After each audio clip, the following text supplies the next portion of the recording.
आज हम lesson 5 start कर रहे हैं। इसका नाम है the railway junction.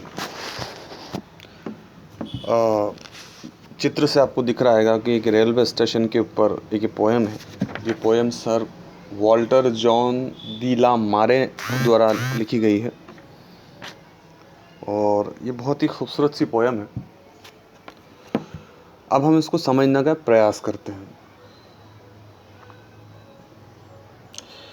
From here, through tunneled gloom, the track forks into two, and one of these wheels onwards into darkening hills, and one towards distant sea. From here, यहाँ से through tunneled gloom, the track, इसमें जो है हम बैठकर जब हम train में बैठेंगे तो एक अंधेरी गुफाओं से या सुरंग से जो ट्रेन में होती है उससे होके हुए जो ट्रेन है पटलियाँ बदलती हुई जाएगी। अब यहाँ से या एक से ज़्यादा ट्रेन निकलेगी क्योंकि यहाँ पर आपको चित्र में दिख रहा है एक से अधिक ट्रेनें यहाँ पर है। तो यहाँ पर पटरियों की नहीं, दो गाड़ियों की दो व्हील्स से यहाँ पर तात्पर्य ये है कि दो गाड़ियों के पहिए, क्योंकि हर गाड़ी जो है अलग अलग दिशाओं में जाती है। Wheels onwards into darkening hills and one towards distant sea. अब यहाँ पर एक तो कहीं अंधेरी पहाड़ियों में जाएगी और एक दूर दराज कहीं समुद्र पे जाएगी। ये यात्रा के संबंधित बात की जा रही है। यहाँ पर ग्लूम ट्रैक का मतलब होता है बिल्कुल गुप्त अंधेरे से टनल या मतलब टनल सुरंग जो होती है, गुफाएं जो उसके माध्यम से भी ट्रेनें निकलती है। How still it is the signal light at set of sun shines palely green. अब ट्रेन जा चुकी फिर भी जो है जो सिग्नल है वो अभी भी ग्रीन है, जैसे कि सूर्य चमकता है। A thrush sings other sound there is none nor traveller to be seen. Thrush जो है एक पक्षी है, उसके बारे में बात कर रहा है, जो कि जब वो आवाज़ करता है जैसे कि हमारे देश में कोयल होती है, वो आवाज़ करता है तो एक गीत के समान लगता है। उसकी साउंड बहुत मेलोडियस होता है। अब तो वो गा रहा है क्योंकि अब जो बंदा जो यहाँ पर आपको चित्र में दिख रहा है वो थोड़ा समय से पहले ही आ गया है अपनी ट्रेन के लिए। तो वो कह रहा है कि अब उसके साउंड आ रहे हैं और कोई दिखाई नहीं दे रहा है, कोई भी यात्री दिखाई नहीं दे रहा है। Where late there was a throng. थोड़े समय पहले यहाँ पर काफ़ी भीड़ थी। थ्रोंग का मतलब था भीड़। And now in peace awhile I sit alone. पर अब यहाँ पर बिल्कुल शांति है और मैं अकेला बैठा हूँ। Too soon at the appointed hour I shall myself be gone. मेरे निश्चित समय पर यानी कि मेरा जब ट्रेन आ जाएगी तो मैं भी यहाँ से चला जाऊँगा। बट नॉट देयर वे, पर उस तरह से नहीं। The bow laced groom, the person in black, the widow and son. मतलब किस तरह से नहीं, वो जो दूल्हा बैठा है, एक दूल्हा भी तैयार होकर बैठा, उसकी तरह नहीं। The person in black, the widow and son, वो काले रंग का एक व्यक्ति, एक विधवा औरत है अपने बच्चे के साथ। The sailor with his cage, the gaunt, एक सेलर है। सेलर का मतलब होता है समुद्र में जो लोग नाव वगैरह चलाते हैं, जहाज़ वगैरह चलाते हैं, वो अपने एक गंदे से एक जंग लगे हुए पिंजड़े के साथ बैठा हुआ है। Game keeper with his gun. Game keeper कहते हैं जो वन्य जीवों की रक्षा करने वाले जो लोग होते हैं जंगल में, या कह सकते हैं फॉरेस्ट ऑफिसर, वो भी अपनी बंदूक के साथ बैठा है।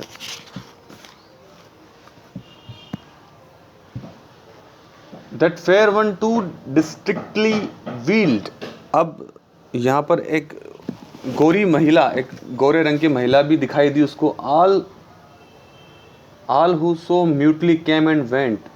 सभी आए और चुपचाप चले गए। विल रीच दोस फार नेक्ट्रल्स हिल और shores is night is spend. हम सभी अपने अपनी स्थानों पर पहुंच जाएंगे। रात्रि ख़त्म होने से पहले ही, मतलब निशाचर पहाड़ियों से होते हुए, समुद्री किनारों से होते हुए, इससे पहले कि रात खत्म हो हम अपने अपने जगहों पर चले जाएंगे। आई नथिंग नो वाई दस वी मेट। मैं नहीं जानता हम क्यों मिले।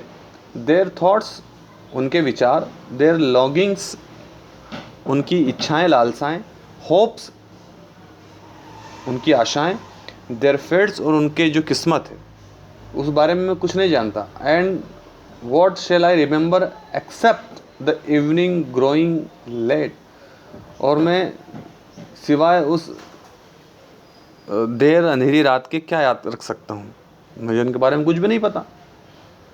That here through tunnel gloom the track forks into two of this.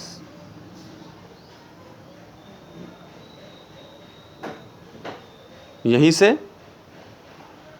कि उन गुफाओं से होते हुए, रेल की पटरियों को बदलते हुए हम उससे निकलेंगे, और जो पहिए हैं, जो गाड़ियों हैं, जो गाड़ी है, वो एक तरफ तो पहाड़ियों से होते हुए जाएगी और दूसरी तरफ दूर दराज समुद्री इलाकों में जाएगी। तो ये कहानी थी sir Walter John de la मारे की। उम्मीद करता हूँ कि ये जो पोएम है आपको समझ में आएगी। एक्चुअली पोएम्स क्या होती हैं कि इनकी जो रचनाएं की जाती है पोएम्स की, ये बड़ी ही जटिल प्रक्रिया है लिटरेचर में। तो ये पढ़ने में इनकी जो तुकबंदी हम मिलाते हैं वो सब मिल जाती है, मगर इनके जो मीनिंग्स होते हैं ये बड़े टफ़ होते हैं, क्योंकि ये सिर्फ कवि ही समझ सकता है जिस समय, जिस परिस्थितियों में उसने, जिस विचारों के अधीन होकर उसने ये कविता लिखी होगी। मैंने एक छोटा सा प्रयास किया है अपने माध्यम से आपको ये समझाने का, और 99% मैं सही हूँ इस माध्यम में। ये सब कुछ यही कहना चाह रहे हैं कवि है। आप इस तरफ देख सकते हैं कि यहाँ पे एक और पार्ट है, let's warm up a little.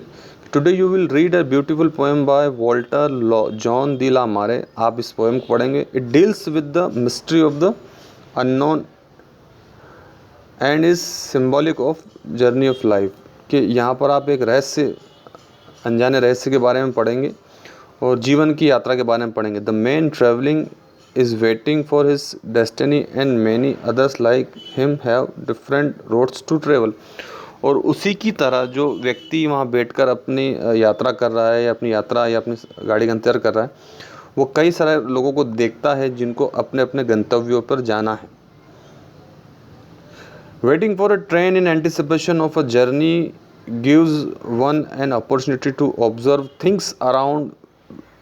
और जो बंदा बैठ के वहाँ पर इंतज़ार कर रहा है वो अपनी ट्रेन को एंटिसिपेट, यानी कि उसका जो वेट कर रहा है और अंदाज़ा लगा रहा है कि गाड़ी कब आएगी, और उतने समय में और उस यात्रा के दौरान उसने अपने आसपास की चीज़ों को ऑब्ज़र्व किया, यानी उसने निहारा, और उससे कुछ ना कुछ उसको सीखने को मिला। कई प्रकार के लोगों से वो मिलता है, कई प्रकार के डेस्टिनी को वो जाता है, और हर जगह अलग अलग चीज़ें उसको देखने को मिलती है। तो ये कहानी यात्रा से संबंधित है, और यात्रा का जो उसको एडवेंचर मिला, यानी कि जो उसको रोमांच मिला, ये वो सारी चीज़ों को बयां कर रहा है। उम्मीद करता हूँ ये कहानी, ये जो कविता है आपको अच्छी लगी होगी, और हम इसको आज यहीं समाप्त करते हैं, क्योंकि छोटी सी पोएम थी, ये यहीं समाप्त होती है। हम अगले पार्ट में इसके क्वेश्चन आंसर्स, इसकी एक्टिविटी करेंगे, और मैं उम्मीद करता हूँ आपको ये समझ में आई होगी। कुछ चीज़ अगर समझ में ना आती हो तो आप मुझसे पूछ सकते हैं। यहाँ पर आपसे एक रिक्वेस्ट है कि पेंडेमिक के समय आप लोग घर पर ही रहना और बहुत अच्छे से स्टडी करना, और रिस्पांस ज़रूर दीजिए, कुछ भी चीज़ पूछिए, हमें अच्छा लगेगा आपकी समस्याओं को समाधान करके। और इसी उम्मीद के साथ मैं इस वीडियो को यहीं समाप्त करता हूँ। अगली पार्ट में हम फिर मिलते हैं, तब तक के लिए बाय।